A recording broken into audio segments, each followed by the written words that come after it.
మేలు, నీ కుటుంబానికి ఎంతో మేలు, నీ జీవితానికి ఎంతో మేలు. ఎప్పుడు తెలిసినా సమాధాన సంబంధమైన సంగతులు నీవు తెలుసుకోగలగాలి. నేను సమాధానం పోగొట్టుకుని ఏం ప్రయోజనం? సమాధానం లేకుండా చేతులెత్తి ఏం ప్రయోజనం? సమాధానం లేకుండా స్తోత్రం అని చెప్పి ఏం ప్రయోజనం?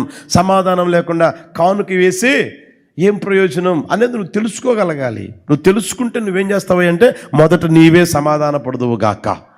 హల్లెలూయా. రెండో మాట చెప్తాను చూడండి. సమూయేలు 2వ పుస్తకం 16వ అధ్యాయం 13వ వచనం. సమూయేలు 2వ పుస్తకం 16వ అధ్యాయం 13వ వచనం. అంతటా దావీదును అతని వారును మార్గమున వెళ్ళిపోయిరి. వారు వెళ్ళిపోవచ్చుండగా షిమి అతనికి ఎదురుగా కొండ ప్రక్కన పోవచ్చు, అతని మీదికి రాళ్ళు రువ్వుచు ధూళి ఎగరగొట్టుచుండెను. బాగా గమనించండి, అక్కడ బాగా గమనించండి.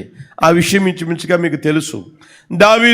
దావీదుతో ఉన్నవారు అడవికి వెళ్ళిపోతా ఉన్నారు, అరణ్యానికి వెళ్ళిపోతా ఉన్న సమయం అది.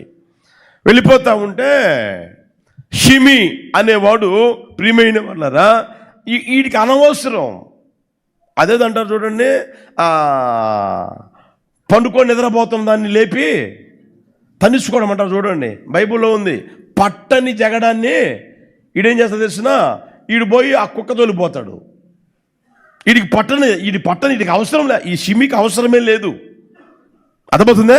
షిమికి అవసరమే లేకపోయినా వీడు అనవసరంగా ఏమంటే దావీదుని కదిలించుకుంటా ఉన్నాడు. అర్థమవుతుందా? కాస్త గుర్తెరగండి. కదిలించుకున్నాడు. ఏమన్నా బాగున్నారా, ఏంటి ఎక్కడికి వెళ్తున్నారే, ఏంటి సంగతి అనేది మాట్లాడి పంపించుంటే పోయేది. అర్థమవుతుందా? ఏమన్నా తెలిసినా ఛీ పో దుర్మార్గుడా. ఎవరు? దావీదు దుర్మార్గుడా. వీడికేం దుర్మార్గం చేశాడు? వీడికేం కీడు చేశాడు? షిమికి ఏమైనా కీడు చేశాడా? షిమికి ఏమైనా అన్యాయం చేశాడా? షిమికి ఏ రోజైనా ఏమండి అతగాడి ఆస్తి ఏమైనా తీసుకున్నాడా? అతగాడి డబ్బు ఏమైనా తీసుకున్నాడా? అతగాడి ఏదైనా కొల్ల పెట్టుకున్నాడా? ఏమీ లేదు కదా. ఛీ పో దుర్మార్గుడా, ఛీ పో దుర్మార్గుడా అంటున్నాడు. అంటే ఆ నోటి మాటల ద్వారా ఎంత గాయపరుస్తున్నాడో గమనించిన ప్రియమైన వాళ్ళ. దావీదుని నోటి మాట ద్వారా గాయపరుస్తూ ఉన్నాడు. అంత మాత్రమే కాదు, అక్కడ రాయబడి మాట తెలిసిన, నీవు ఏలవలెనని నీవు వెళ్ళగొట్టిన సౌలు ఇంటి వారి హత్యను యెహోవా. సరే, ఏ రోజైనా దావీదు ఆ ప్రయత్నం చేశాడా? మనం బైబిల్ చదువుతూ ఉంటే ఏ రోజైనా ఎప్పుడైనా దావీదు ఆ ప్రయత్నం చేశాడా? సౌలా, దావీదు, దేవుడు నన్ను అభిషేకించాడు, నేనే రాజుని, ఇక మీద నువ్వు రాజుగా ఉండకూడదు అని ఏ రోజైనా కత్తెత్తాడా? దొరికినా సరే చంపలా. గుహలో దొరికాడు ఒకసారి, చంపలా. తర్వాత నిద్రపోతా ఉన్నప్పుడు దగ్గరికి వచ్చి ఏమంటే చంపకుండా నీళ్ల బాట్లు అలా తీసుకెళ్ళిపోయి ప్రియమైన వాళ్ళరా, అంతగా దగ్గరకు వచ్చి అందరూ చెప్తూ ఉన్నా చంపకుండా వదిలిపెట్టి వెళ్ళిపోయిన ఆ పరిస్థితులు మనం బైబిల్లో గమనించగలం. ఇతగాడేమంటాడు తెలిసినా, నీవు ఏలవలెనని ఏ రోజైనా కోరికుందా? దావీదు ఏ రోజైనా కోరిక కలిగి ఉన్నాడా? నేను దేశాన్ని ఏలాలి, నేను దేశాన్ని ఏలాలని ఆశపడ్డా? ఆశపడ్డా. దానికి ఏమైనా ప్రయత్నం చేశాడా? ప్రయత్నం చేయాల. దానికి ఏమైనా సౌలు ఇంటి వారిని ఏ రోజైనా చంపాడా? ఎవరైనా చంపాడా? ఏమీ చేయకపోయినా ఇతగాడు ఎంత నిందిస్తున్నాడో, ఎంత అవమానపరుస్తున్నాడో గమనించాడు. మొదటేమో మాటల ద్వారా గాయపరిస్తే ఆ తర్వాత నిందిస్తూ ఉన్నాడు, అవమానపరుస్తూ ఉన్నాడు, హేళన చేస్తూ ఉన్నాడు. అర్థమవుతుందా? అంత మాత్రమే కాకుండా ప్రియమైన వాళ్ళరా, అక్కడ మనం గమనిస్తే రాళ్ళు రువ్వి ఏమంటే రాళ్ళు విసురుతా ఉన్నాడు, వాళ్ళ మీదకి రాళ్ళు విసురుతా ఉన్నాడంట. వీడికి ఏం పని? అయినా దావీదు పక్కన వాళ్ళు అంటా ఉన్నారు, దావీదా, ఈ సచ్చిన కుక్క నిన్నమ్మా, నీ మీదకి రావడమా, రాళ్ళు రుసడమా, ఒక్క మాట చెప్పు అని అంటే, లేదు పాడితే మనకెందుకు, మనం వెళ్ళిపోదాం, మన దాన్ని మనం వెళ్ళిపోదాం. యేసయ్యకి మహిమ కలుగును గాక. హల్లెలూయా. అతని జీవితం ఎలా ఉంటుందో గమనించండి. సమాధానం నువ్వు వెతికి వెంటాడగాలి అనే ఆలోచన నీకు ఉంటే నువ్వు ఎలా ఉంటావు తెలిసిన, మొట్టమొదట సమస్యను తెలుసుకొని త్వరగా సమాధాన పడతావు. రెండవది మీరు గమనిస్తే ఏమంటే నిన్ను నిందించవచ్చు, నిన్ను అవమానపరచవచ్చు, నిన్ను ఎగతాళి చేయవచ్చు, నిన్ను హేళన చేయవచ్చు. ఆ తర్వాత నోటికొచ్చేట్టుగా మాట్లాడవచ్చు, మాటలతో గాయపరచవచ్చు. అయినా సరే మనం ఎలా ఉంటుందో తెలిసిన, మౌనంగా ఉందము గాక. హల్లెలూయా. దావీదు ఎలా ఉన్నాడు? గట్టిగా చెప్పండి. దావీదు ఎలా ఉన్నాడు? మౌనంగా. ఆడితో మనకెందుకురా, నా కడుపును పుట్టిన బిడ్డే నన్ను వెళ్ళగొడితే వాడి ద్వారానే మనం ఇలా వెళ్ళిపోతున్నాం, వాడితో మనకెందుకురా. అన్నీ శపిస్తున్నాడా? శపించని. రాళ్ళు రూతున్నాడా? రువని. అయ్యా నిందిస్తున్నాడయ్యా, నిందించని. అవమానపరుస్తున్నాడయ్యా, అవమానపరచని. ఇంకా ఎంతగా అవమానపరుస్తాడో అవమానపరచని. ఎంతగా నిందిస్తాడో లేని పోని మాటని చెప్పి నిందిస్తాడో నిందించని, ఎంతైనా నిందించని అని ఏమంటే తన దారిలో తను వెళ్ళిపోతా ఉన్నాడు, మౌనంగా వెళ్ళిపోతా ఉన్నాడు. ఆడి జోలి పొరపాటును కూడా పోలా. యేసయ్యకి మహిమ కలుగును గాక. కొన్ని సందర్భాల్లో మన వ్యక్తిగత జీవితం ఏం కావాలో తెలుసా ప్రియమైన వాళ్ళరా, సమాధాన పడేదానికి మనమే త్వరపడాలి, సమస్యను తెలుసుకొని త్వరపడాలి. కొన్ని సందర్భాల్లో మౌనంగా ఉండడం ఉత్తమమైన పని. హల్లెలూయా, హల్లెలూయా. అర్థమవుతుందా? మాట్లాడుతూ ఉన్నారా, నిందిస్తూ ఉన్నారా, మౌనంగా ఉండు, మౌనంగా ఉండు, మౌనంగా ఉండు. హల్లెలూయా. అప్పుడేం కలుగుద్దంట? దేవుని వలన సమాధానము కలుగునుగాక. ఆయన సమాధానముతో ఒక్కొక్కరిని నింపునుగాక. అడుగు పెట్టిన ప్రతి ఒక్కరిని నా దేవుడు సమాధానముతో నింపునుగాక. హల్లెలూయా.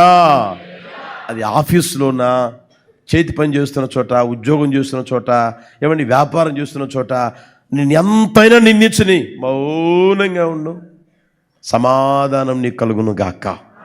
హల్లెలూయా. అర్థమవుతుందా?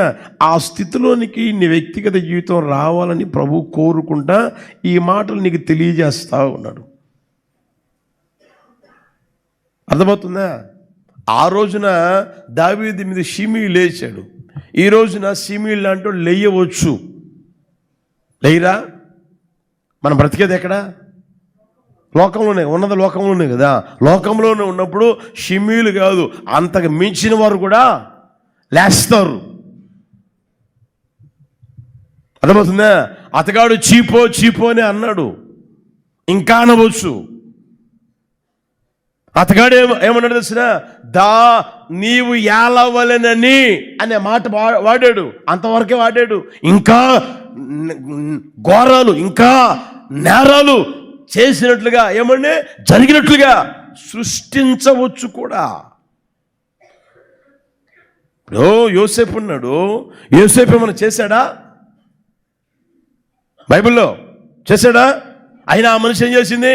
తన దగ్గరున్న ఏమంటే తువాలు చూపించింది, ఇదిగో నన్ను హేళన చేసి దానికి చూడు, నువ్వు తీసుకొచ్చి పెట్టిన ఆ హెబ్రీడ్ ఏం చేశాడో.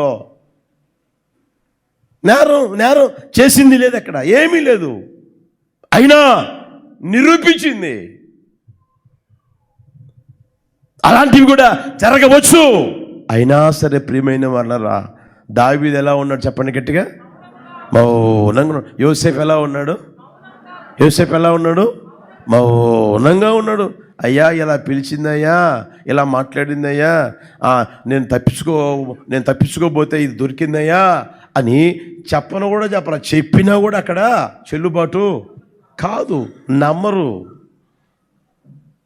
ఒకసారి గమనించండి ప్రియమైన అన్నారు. అందుకని మౌనంగా ఉన్నాడు. హల్లెలూయా. కొన్ని సందర్భాల్లో మనం ఎలా ఉన్నాడు? మౌనముగా ఉందము గాక. ఆ హిజ్కియా రాజు రాజ్యాన్ని పరిపాలన చేస్తూ ఉన్నప్పుడు ఆ సన్హెరీబు అనే రాజు తన మీదికి వచ్చి ప్రగల్భాలు పలికాడు, నోటికి వచ్చేట్టుగా మాట్లాడాడు. అర్థమవుతుందా? ఆ అధ్యాయం అంతా మీరు చదువుకోండి కావాలంటే. యెషయా పుస్తకం 36వ అధ్యాయం అంతా ఇంటికి వెళ్ళిన తర్వాత నీట్గా చదువుకోండి, జాగ్రత్తగా చదువుకోండి. అర్థమవుతుందా? ఆ 21వ వచనం చూడండి. అయితే అతనికి ప్రత్యుత్తరమియ్యవద్దని రాజు సెలవిచ్చి ఉండుట చేత. హల్లెలూయా. రాజుగారు పోయేటప్పుడే చెప్పాడు, హిజ్కియా రాజుగారు పోయేటప్పుడు చెప్పాడు, రేయ్ వాడు ఏమైనా మాట్లాడి, ఏమైనా అన్ని, ఎలాంటి మాటలైనా మాట్లాడి, మీరు మాత్రం ఒక్క మాట కూడా ప్రత్యుత్తరం ఇవ్వద్దు. మౌనంగా ఉండండి. మీరు మౌనంగా ఉండండి. మీరు మాట్లాడొద్దు, మీరు జగడం పెట్టుకోవద్దు, మీరు కొట్లాడ పెట్టుకోవద్దు, మీరు మౌనంగా ఉండండి. హల్లెలూయా. కనుక ప్రియమైన వాళ్ళరా, మన వ్యక్తిగత జీవితంలో కొన్నిసార్లు మౌనంగా ఎంతగా ఉండగలిగితే అంతగా సమాధానం కాపాడుకుందుము గాక, అంతగా సమాధానముతో నా ప్రభువు నింపును గాక, అటు కృప దయచేయును గాక. ఇంకొక మాట చెప్పి ముగిస్తాను చూడండి. ఆదికాండం 13వ అధ్యాయం 6వ వచనం. ఆదికాండం 13వ అధ్యాయం 6వ వచనం. వారు కలిసి నివసించుటకు ఆ ప్రదేశము చాలకపోయిను, ఎందుకనగా వారి ఆస్తి వారు కలిసి నివసించలేనంత విస్తారమై ఉండెను. అప్పుడు అబ్రహాము పశువుల కాపరులకును లోతు పశువుల కాపరులకును కలహం పుట్టెను. ఆ కాలమందు కనానీయులు పెరిజీయులు ఆ దేశంలో కాపురం ఉండిరి. కాబట్టి అబ్రహాము, మనము బంధువులము గనుక నాకును నీకును నా పశువుల కాపరులకును నీ పశువుల కాపరులకును కలహం ఉండకూడదు. ఈ దేశం అంతయు నీ ఎదుట ఉన్నది కదా, దయచేసి నన్ను విడిచి వేరుగా ఉండము. నీవు ఎడమ తట్టుకు వెళ్ళిన ఎడల నేను కుడి తట్టుకును, నీవు కుడి తట్టుకు వెళ్ళిన ఎడల నేను ఎడమ తట్టుకును వెళ్ళుదని లోతుతో. హల్లెలూయా. బాగా గమనించండి, అబ్రహాము లోతు కలిసే బయలుదేరారు, కలిసే వచ్చారు. అబ్రహామునేమో దేవుడు పిలిచాడు, లోతునేమో దేవుడు పిలవలేదు. పిలవబడిన వ్యక్తిని వెంబడించాడు కనుక లోతును కూడా దేవుడు ఆశీర్వదించాడు. ఎంతగా ఇద్దరిని ఆశీర్వదించాడు అంటే వారు కలిసి నివసించలేనంతగా దేవుడు ఆశీర్వదించాడు. అంతగా ఆశీర్వదించాడు, అంతగా దీవించాడు, అంతగా విస్తరింపజేశాడు. ఈ విస్తరింపజేసినప్పుడు ప్రియమైన వాళ్ళరా, వీళ్ళిద్దరికి ఏమీ కాదు, వీళ్ళిద్దరు బాగానే ఉన్నారు. ఈ అన్నదమ్ములు బాగానే ఉన్నారు. ఎవరు? అబ్రహాము, లోతు. ఈ అన్నదమ్ములు ఇద్దరు బాగానే ఉన్నారు, ఇద్దరు మాట్లాడుకుంటున్నారు, అంతా బాగానే ఉంది. అయితే పశువులు ఎవరైతే తోలుకుని పోయారో ఆ కాపరులకి గొడవ వచ్చింది. ఏం గొడవ? నువ్వెంత అంటే నువ్వెంత అనేదే కాదు. ఇప్పుడు పశువులు కాపరులు ఏ విషయంలో గొడవ పెట్టుకున్నారు ఎక్కువగా చెప్పండి? ఏ విషయంలో? ముందు మేము వచ్చి ఇక్కడ తోలుకున్నాం, మా గొర్రెలు మేస్తా ఉన్నాయి. ఇప్పుడు ఈలోపు మరలా మీరు తోలితే ఎట్లా? మేము వచ్చి నీళ్ళు పెట్టుకుంటా ఉన్నాం, మా గొర్రెలు తాకమునిపే మరలా మీరు వచ్చి గొర్రెలకు నీళ్ళు పెడితే ఎలా? అర్థమవుతుందా? ఇదే గొడవ. అక్కడ ఇంక పెద్ద గొడవలే ఉండవు వాళ్ళ దగ్గర. మా గొర్రెలు ముందు పోవాలి, మా గొర్రెలు తినాలి, మా గొర్రెలు నీళ్లు తాగాలి, ఇదే అనమాట గొడవ. అంతే కదా? అంతకంటే ఇంకెక్కువ ఏముంటాయి వాళ్ళ దగ్గర? ఆ గొడవలు వీళ్ళకి తెలిసి, అరే అబ్బాయి మనం కలిసి నివసించలేనంతగా విస్తారణమైపోయింది. ఈ స్థలం కూడా మనం సరిపోవట్లే. 2 మందలు వచ్చి నీవి నావి ఇక్కడ ఉంటే ఈ ప్రాంతమే సరిపోవడంలే. అందుకని నువ్వు తూర్పుకి వెళ్తానంటే నేను పడమరకి వెళ్తా, నువ్వు దక్షిణానికి వెళ్తానంటే చెప్పండి నేను ఉత్తరానికి వెళ్తా అని కూర్చోబెట్టి ప్రియమైన వాళ్ళరా సావధానంగా మాట్లాడి ఏమండి ఆ తరువాత మనం గమనిస్తే ప్రియమైన వాళ్ళరా వేరు పడినట్లుగా గమనిస్తూ ఉంది. దేవుని వాక్యం చెప్తా ఉంది. వారిద్దరూ ఏమన్నారో వేరు పడినట్లుగా చూపిస్తూ ఉంది దేవుని వాక్యం. వారిద్దరు వేరు పడ్డారు. అర్థమవుతుందా? శరీర సంబంధంగా కనిపించేదానికి వేరు పడ్డారే కానీ వారు పూర్తిగా వేరైపోయినట్లుగా దేవుని వాక్యం సెలవిస్తుందా? ఏ రోజు సెలవు ఇవ్వలేదు, ఎప్పటికీ సెలవు ఇవ్వదు కూడా ప్రియమైన వల్ల. ఇంకా మీకు అవి చూపించాలనుకుంటే లోతు బయలుదేరి వెళ్ళిపోయిన తర్వాత ఆ ప్రాంతం మీదకి శత్రువులు వచ్చి లోతుకు కలిగిన దాన్ని, ఆ ప్రాంతంలో ఉన్న వాటన్నిటినీ శత్రువులు పట్టుకుపోతే అది తెలుసుకున్నాడు ఎవరు? అబ్రాహాం తెలుసుకున్నాడు. అబ్రాహాం తెలుసుకొని వాడితో నాకేం పని, వాడు నన్ను విడిచి వేరైపోయాడు కదా, వాడికి నాకేం సంబంధం, పోని శత్రులు కొలగొట్టుకుపోయారా, పోని వాడి కర్మ వాడు అనుభవిస్తాడు, వాడి జీవితం వాడు అనుభవిస్తాడులే అని విడిచిపెట్టాడా? విడిచిపెట్ల. తన ఇంట పుట్టి అలవర్చబడిన ఏమండి అంతమందిని తీసుకుని వెళ్ళి యుద్ధం చేసి అందరినీ విడిపించి తీసుకొచ్చాడు. హల్లెలూయా, హల్లెలూయా. అంటే ఒకరి బాధలో, ఒకరి వేదనలో, ఒకరి సమస్యలో పాలు పొందారా లేదా? ఒకసారి గమనించండి. శరీర సంబంధంగా వేరయ్యారే కానీ వారి మనసులు వేరయ్యాయా? శరీర సంబంధంగా వేరయ్యారే కానీ ప్రియమైన వాళ్ళరా, వారి ఆ పరిస్థితుల్లో వాడికి సహాయం చేసే అవసరం లేదు అని అనుకున్నాడా? లేదు. ఇంకొకటి మీరు గమనిస్తే ప్రియమైన వాళ్ళరా, ఇంకొక విషయం చెప్తాను చూడండి. సొదొమ గొమొర్రా పట్టణాలను దేవుడు నాశనం చేయాలని అనుకున్నప్పుడు ఆ విషయం అబ్రాహాముకు చెప్పాడు. నేను చెయ్యబో సంగతి నీకు దాస్తానా అన్నాడు. చెప్పాడు. చెప్పిన తర్వాత అక్కడ లోతు కలిగిన సమస్తం ఉందని అబ్రహాం ఏం చేశాడు చెప్పరేమండి? దేవుని సన్నిధిలో ఏం చేశాడు? ప్రార్థన చేస్తానే ఉన్నాడు. అయ్యా, అక్కడ 50 మంది నీతిమంతులుంటే నాశనం చేస్తావా? లేదయ్యా. 45 మంది ఉంటే, 40 మంది ఉంటే, 30 మంది ఉంటే, 25 మంది ఉంటే, 10 మంది ఉంటే నాశనం చేస్తావా? లేదు, 10 మంది నాకు కనిపిస్తే నాశనం చేయను. అంటే చూడండి ప్రియమైన వాళ్ళరా, శరీర సంబంధంగా వారు వేరైపోయారే కానీ వారి వ్యక్తిగత జీవితంలో వారి మనస్సులు మాత్రం పొరపాటున కూడా వేరు కాలేదు. ఒకరికొకరు సహాయం చేసుకుంటానే ఉన్నారు, ఒకరికొకరు పలకరించుకుంటానే ఉన్నారు, ఒకరి ఏమండి లోటుపాట్లు ఒకరు తెలుసుకుంటానే ఉన్నారు, ఒకరితో ఒకరు ఏమండి వాళ్ళు సహాయం ఇచ్చి పుచ్చుకున్న ఆ పరిస్థితులు మనం బైబిల్లో గమనించగలుగుతానే ఉన్నాం. హల్లెలూయా. అంటే మనం గమనిస్తే ప్రియమైన వాళ్ళరా, శరీర సంబంధంగా ఒకవేళ కంటికి కనిపించడానికి వేరైపోయినట్లుగా కనిపిస్తుంది కానీ వారిలో ఉన్న ఆ ప్రేమ అనురాగాలు తగ్గిపోయాయా? దాని గుర్తెరుగుదురుగాక. హల్లెలూయా. చూడండి, ఆ కుటుంబం పెద్దదైనప్పుడు ఇప్పుడు 2 పిల్లలు, భర్త, భార్య, తల్లిగా తండ్రిగా నీవు 2 పిల్లలు లేదా 3 పిల్లలు ఉన్నప్పుడు బాగానే ఉంటుంది. వాళ్ళకి పెళ్ళిళ్ళు అయినాయి, వాళ్ళకి పిల్లలు పుట్టారు. ఇప్పుడు ఎంతైంది? కుటుంబం ఎంతైంది? అవునా కదా? కుటుంబం విస్తరించింది. ఉండేదానికే సరిపోవడం లేదు. శరీర సంబంధంగా వేరు కావడం తప్పేం కాదు. లోపల పగ పెట్టుకొని, లోపల ఈర్ష్య పెట్టుకొని, లోపల కుతంత్రాలు పెట్టుకొని ఏమండి కుటుంబాన్ని పాడు చేయాలి అన్న ఆలోచనతో ఒకవేళ వేరైతే అది తప్పు ప్రియమైన వాళ్ళ. అరే, ఉండేదానికి ఇల్లు సరిపోవడం లేదు, ఉండేదానికి స్థలము సరిపోవడం లేదు, అరే వేరవుదాం, తప్పు కాదు.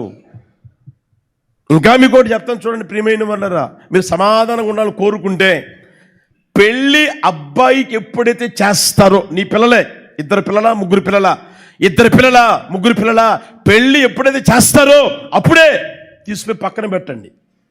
మీకు ఆనందంగా ఉంటుంది, మీకు క్షేమంగా ఉంటుంది, మీరు సురక్షితంగా ఉంటారు, మీరు సమాధానంగా ఉంటారు. హల్లెలూయా, హల్లెలూయా. అర్థమవుతుందా? పెళ్ళి అయిన వెంటనే పక్కన పెట్టేసేయండి. వాళ్ళ బతుకాలు బతుకుతారు, ప్రేమలు ఉంటాయి, ఆప్యాయతలు ఉంటాయి, అనురాగాలు ఉంటాయి, కుటుంబం బాగుంటుంది. అర్థమవుతుందా? కొంతకాలం రాసుకొని పూసుకొని ఆ తర్వాత లోపల పగలు పెట్టుకొని, కుట్రలు పెట్టుకొని, కుతంత్రాలు పెట్టుకొని ఆ తర్వాత వేరైపోతే ఒకరి ముఖం ఒకరు చెప్పండి చూసుకోలేరు ప్రియమైన వాళ్ళ. ఒకరితో ఒకరు ప్రేమతో పలకరించుకోలేరు, ఒకరినొకరు ప్రేమగా మాట్లాడుకోలేరు. చూసిన వెంటనే ఏమండి ఆ పగ గుర్తొస్తూ ఉంటుంది, చూసిన వెంటనే కోపం వస్తుంది, చూసిన వెంటనే ఏమంటే అవన్నీ గుర్తొస్తూనే ఉంటాయి. అవన్నీ కలగకున్నట్లుగా ఏమండి మీకు ఉత్తమమైన మార్గం తెలియజేస్తూ ఉన్నా. హల్లెలూయా. పెళ్ళి చేసావా వెంటనే పక్కన పడి నీ బతుకు నువ్వు బతకరా. ఒకవేళ నాకేదన్నా అవసరమైతే నీకేదన్నా అవసరమైతే నేను ఇస్తా. హల్లెలూయా. అలా చేసి చూడండి ప్రియమైన వాళ్ళరా, మీ జీవితాలు లేదా మీ కుటుంబాలు ఎంత చక్కదిద్దబడతాయి, ఎంత సమాధానకరంగా ఉంటాయో. దాన్ని గుర్తెరుగుదురుగాక. అర్థమవుతుందా? శరీర సంబంధంగా వేరయ్యారే కానీ మనసులు మాత్రం చెప్పండి వాళ్ళ బాధలు, వాళ్ళ వేదనలు ఏమండి ఒకరినొకరు విచారించడం, ఒకరి కోసం ఒకరు నిలవడం, ఒకరి కోసం ఒకరు ప్రార్థన చేసుకోవడం పొరపాటున కూడా వారిలో తొలగిపోలేదు ప్రియమైన వాళ్ళ. అలాంటి స్థితులకు ప్రభు తీసుకుని వచ్చును గాక. అలాంటి స్థితులను ప్రభు తీసుకుని వచ్చును గాక. ఈరోజు చూడండి, విశ్వాసులను చెప్పుకుంటా ఉన్నారే కానీ సమాధానం అనేది ఉందా? ఒకే మందిరానికి వస్తూ ఉన్నారు, ఒకే వాక్యం వింటానే ఉన్నారు, ఒకే దేవుని ప్రార్థన చేస్తూ ఉన్నాం, ఒకే దేవుని ఆరాధిస్తూ ఉన్నాం, చేతులు ఎత్తమంటే చేతులు ఎత్తుతున్నాం, స్తోత్రం చెప్పండి స్తోత్రం చెప్తా ఉన్నాం, మంచిది, అన్ని బాగానే ఉన్నాయి. సమాధానం ఉందా? ఒకరు ఆనందంగా సంతోషంగా చూసుకోగలిగే స్థితేనా? ఒక ప్రాంతంలో ఉన్నప్పుడు ఏం చేయాలి? నీకు చేతనైతే ఏమండి సహాయం చేయి, చేతనైతే, లేకపోతే నోరు మూసుకుని ఉండు. నిన్ను ఎవడు అప్పు ఇవ్వన్నది? అప్పులు ఇవ్వన్నది మిమ్మల్ని ఎవరు ఇవ్వన్నారా? నేనేమన్నా చెప్పానా? నేను ఎప్పుడైనా చెప్పానా అప్పులు ఇచ్చి పుచ్చుకోవడానికి? చెప్పానా? ఇప్పుడు కాదు, ఏ రోజు చెప్పను. అసలు విశ్వాసులకు అప్పులే ఇవ్వద్దని చెప్తా నేను. విశ్వాసులకు సహాయం చేయండి, అప్పు పొరపాటు కూడా ఇవ్వమాకండి. 1,00,000 రూపాయలు సహాయం చేయి, ఇబ్బంది నీ దగ్గర ఉందా? 1,00,000 రూపాయలు సహాయం చేయి, అప్పు పొరపాటును కూడా ఇవ్వమాకండి. అర్థమవుతుందా? తీసుకున్నాం బాగానే ఉంటుంది, తీసుకున్న కుటుంబం బాగానే ఉంటుంది, విచ్చలవిడికి ఖర్చు పెట్టుకుంటారు, ఆ తర్వాత బాగానే ఉంటుంది. ఈమె పోయి అడుగుతా ఉంటుంది, అమ్మా పైసలమ్మా, అమ్మా పైసలమ్మా, అమ్మా పైసలమ్మా. ఇస్తానులమ్మా, అడిగి పోతాను, నేను ఎక్కడికి పోతాను, 2 నెలల్లో ఇస్తానని 2 సంవత్సరాలు అయిపోయింది. ఆ శాపం అనుభవిస్తారు మీరు. జాగ్రత్త. నీ నోరు తెరిచి చెప్పావా, ఇస్తాను అని చెప్పావా, ఇచ్చేసేయి. ఇస్తాననే కదా నువ్వు తీసుకున్నది, ఇవ్వనని తీసుకోలేదు కదా. ఇస్తానని తీసుకున్నప్పుడు ఇచ్చేసేయి, అది నీకు ఆశీర్వాదం, నీ పిల్లకి ఆశీర్వాదం. దాన్ని గుర్తుపెట్టుకోండి. ఇప్పుడు ఈ రోజున చాలా మంది చూడండి, ఎవరినైనా పరిచయం చేసుకుంటారా? అన్న ఒక 5,000 ఇస్తావా, అన్న ఒక 10,000 ఇస్తావా, అక్క ఒక 10,000 ఇస్తావా? అందరి దగ్గర తీసుకుంటుంది, అందరి దగ్గర. ఎందుకంటే ఇక దాని మీద బతుకుతూ ఉంటారో నాకు తెలియదు. ఆ కుటుంబం అలా బ్రతుకుతూ ఉంటుందేమో, అలా దానికోసమే మందిరానికి వస్తారేమో కూడా నాకు తెలియదు. వాళ్ళు పరిచయం అవుతారు, వీళ్ళు పరిచయం అవుతారు, తర్వాత వాళ్ళ దగ్గర 5,000, వీళ్ళ దగ్గర 5,000, వీళ్ళ దగ్గర 10,000, వీళ్ళ దగ్గర 20,000 లాగేసుకొని సంసారం నడిపించుకుంటూ ఉండవచ్చు. ఆ తర్వాత మన ఆటలు బాగానే ఉంటాయి, మనం సుఖంగా బతకొచ్చు, ఆ తర్వాత భోగాలు కూడా చేసుకోవచ్చు అని నడిపించబడేదానికి వస్తే నాకు తెలియదు, ఇంకా ఆ విషయం తెలియదు. అందుకని మీకు చెప్తున్న ప్రియమైన వాళ్ళరా, సహాయం చేయాలనుకున్నావా ఎంతైనా సహాయం చేయి. హల్లెలూయా. అప్పు పొరపాటును కూడా ఇవ్వద్దు. అప్పు ఇచ్చావా ఇక అడగ మాకు. గతం గతః హస్తం పరహస్తం గతం గతః సంస్కృతం. హల్లెలూయా. అర్థమైందా? నీ చేతుల్లో ఉన్నది ఇతర చేతుల్లోకి పోయిందా ఇక అంతే సంగతులు. ఇక మళ్ళీ నీ దగ్గరికి వస్తుందని ఎప్పుడు అనుకోమాక. సంవత్సరమే కానీ 2 సంవత్సరాలు కానీ 3 సంవత్సరాలు 4 సంవత్సరాలు కానీ ఎప్పుడు అనుకోవద్దు. ఇక పోయింది అనుకో అంతే.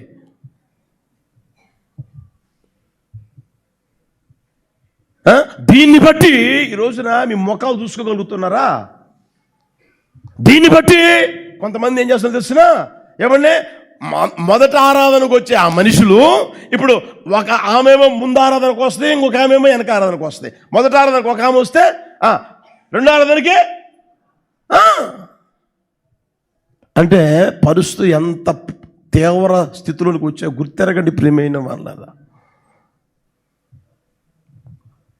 అయితే అబ్రహాము లోతులు గమనిస్తే ప్రియమైన వాళ్ళరా, ఇప్పుడు చెప్పండి, వారు కలిసి నివసించలేనంతగా దేవుడు ఆశీర్వదిస్తే, విస్తరింపచేస్తే వాళ్ళు శరీర ప్రకారంగా వేరయ్యారే కానీ వారి మనసులు మాత్రం వేరు కాలేదు. ఒకరి కోసం ఒకరు ప్రార్థన చేస్తున్నారు, ఒకరిని ఒకరు విచారించుకుంటున్నారు. బాగున్నాడా, బాగలేదా, ఏమన్నా అవసరమైందా, అవసరం లేదా, తింటున్నాడా, తినలేదా, ఏమన్నా ఇస్తే బాగుంటుందా, లేదా అతని దగ్గర ఏదైనా మనం తీసుకుంటే బాగుంటుందా అని ఇవన్నీ మామూలుగానే జరిగిపోతానే ఉన్నాయి. హల్లెలూయా. అంటే హృదయంలో ఏముంది? ఆ ప్రేమ ఉంది, హృదయంలో ఆప్యాయత ఉంది, హృదయంలో అనురాగం ఉంది. అది ఉన్నంత వరకు ప్రియమైన వాళ్ళరా సమాధానంతో నా ప్రభు నింపుతానే ఉండును గాక. సమాధానంతో మీరు నింపబడుదురు గాక. హల్లెలూయా, హల్లెలూయా. కొంతమంది ఉంటారు ప్రియమైన వాళ్ళ. అదబోతున్న ఒకసారి ఏం జరిగిందంటే బాగా గమనించండి. ఓ సేవకుడు, ఓ పాస్టర్ గారు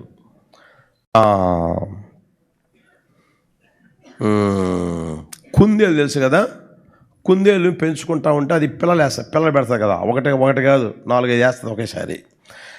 అలా పిల్లలు పెట్టి వాటికి ఆహారం పెట్టుకుంటా ఆ తర్వాత సేవ చేసుకుంటా నడిపించబడతా ఉంటే శనివారం రోజున టైం అవుతుంది, ప్రార్థనకి టైం అయిపోతుంది. 7 గంటలకు ప్రార్థన, 7 గంటలకు టైం అయిపోతూ ఉంది. అవేమో అక్కడక్కడ తిరుగుతూ ఉంటే ఏమంటే ఈయన పట్టుకొని లోపలికి దోలుతూ ఉంటే అవి పోకపోతూ ఉండేసరికి పాస్టర్ గారికి కాస్త కోపం వచ్చి కాస్త బాధ అనిపించరే, టైం అయిపోతూ ఉంది, ఈయన ఇట్లా అల్లాడిస్తూ ఉన్నాయని వాడు కర్ర ఉంటుంది కదా, కర్ర తీసుకొని పెటానే కొట్టాడంట. ఆ తర్వాత ఆడు పడితే అది తీసుకొచ్చి మొత్తం మీద లోపల పెట్టి తాళం వేసేసి అర్జెంటుగా పోయి శనివారం ప్రార్థన జరిపిస్తూ ఉన్నాడంట. శనివారం ప్రార్థన జరిపిస్తూ ఉన్నాడు. ప్రార్థన జరిపిస్తూ ఉంటే పాట పాడుతూ ఉంటే ఏమండి అతను ఆత్మచేత నింపబడ్డం లేదు, వచ్చిన వారు ఆత్మచేత నింపబడ్డం లేదంట. ప్రభువా ఆత్మతో నింపయ్యా అంటూ ఉంటే దేవుడు అంటాడంటున్నా, నోరు లేని జీవాన్ని కొట్టి ఆ తర్వాత అందులో పడేసి కోపంగా ఆత్రంగా వచ్చి సోత్రం అంటూ ఉన్నావు. ఒక పక్క డ్రమ్ము కొడుతూ ఉన్నావు, ఒక పక్క పాట పాడుతూ ఉన్నావు. మరి అలాంటి పరిస్థితుల్లో నేను నీలోనికి వస్తానా, నీ మీదికి దిగి వస్తానా, పరిశుద్ధాత్మని నింపగలనా?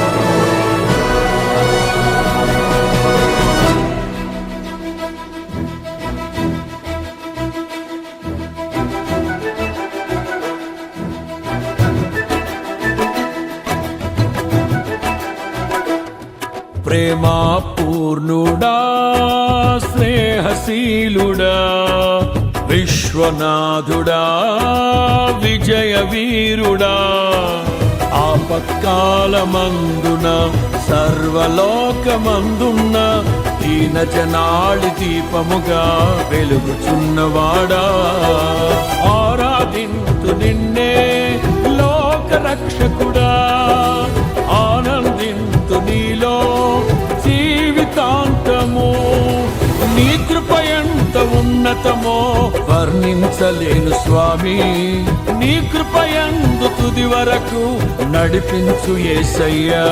ప్రేమా పూర్ణుడా, స్నేహశీలుడా, విశ్వనాథుడా, విజయ వీరుడా.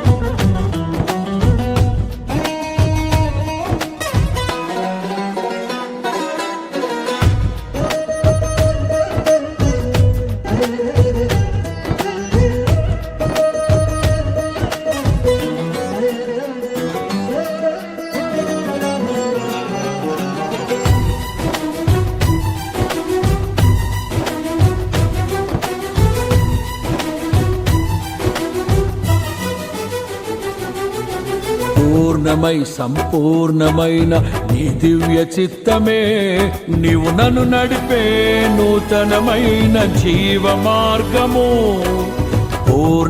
సంపూర్ణమైన నీ దివ్య చిత్తమే నీవు నన్ను నడిపే నూతనమైన జీవ మార్గము. ఇహమందు పరమందు ఆశ్రయమైన వాడవు, ఇన్నాళ్ళు క్షణమైన నన్ను మరువని యేసయ్యా. నా తోడు నీవుంటే అంతే చాలయ్యా.